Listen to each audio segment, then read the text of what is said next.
much as you've seen on the movies. They would have briefings, and they would have a big screen up there, and the commanding officer would come in, and we would all sit down there, and it would be 5 o'clock in the morning, or 6 o'clock, about 6 o'clock. And they would pull back the screen. It didn't make any difference if we were going to go to where it was. We'd, oh no, it would scream. But they would show us where we were taking off with and where we were going to. But they had bunchers. 800 planes didn't fly by themselves. They would have to go around a buncher. We were assigned a certain buncher. I can't remember how many people, planes would be on it, but maybe 50. But anyway, each of us had an assigned time to get to our buncher, which was on the coast. A buncher was just a spot on the coast with a radio signal going up, and we would start circling it. And as we would circle, then the rest of them would circle until at one time and where we used to have 2 planes, it would be 5, 6, 20 going around in a circle. And the others, and there were lots of those going, not just ours, because we had to get maybe 600, 700, 800 planes going. And they're all going in this circle. And so then at a certain pre-designated time, the lead plane would take off. And of course we would follow. When I was there, fortunately, they had fighter planes. And we had our planes, and of course the British would have theirs. The British flew at night, and the Americans flew in the daytime. And so we really didn't interfere with each other. The British initially flew in the daytime, but their losses were so high, they decided they would do everything at night. When we got there, we said, well, we need to fly in the daytime in order to have the maximum amount of destruction. So we were willing to sustain whatever the cost of daytime bombing was. I don't know that anybody can say anything about it until you've experienced it.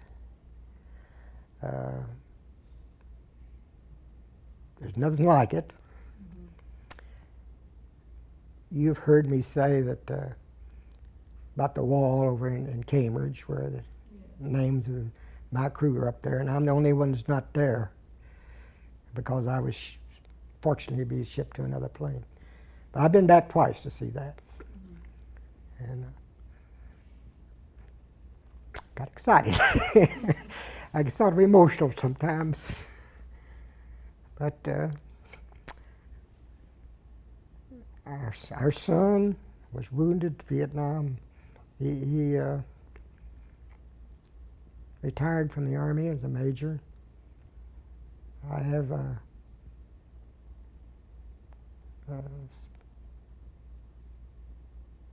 almost all of my family have been there.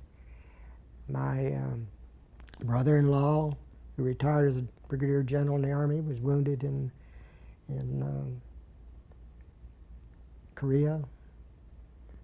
I had daughters. I swore her into the Army. She married a man who was a major in the Army, and unfortunately he died as a result of having been exposed to Agent Orange as a young man. Had our trouble. You never really get over it. I don't know that anybody can tell anybody until you experience it how it is. Sorry, we have to quit because now. Honey, I do. I've stood over in England and looked at the wall. Tears come my eyes. I was in love. And we had a party last year here in town at the country club. And we wrote, my wife and I wrote each other every day. And she still has my letters. Do you have hers? No, I didn't keep hers. There were problems you could do when you're overseas facing the problems we were facing. they gave you an alternative, because I don't know, every life is different. You don't know what some people are doing and some people are not doing. And so they told you, if something happened to you, and I can guarantee you that wherever you were, we lived in what they called hutments. And there was 4 or 5 crews to a hutment. Officers lived different than the enlisted men.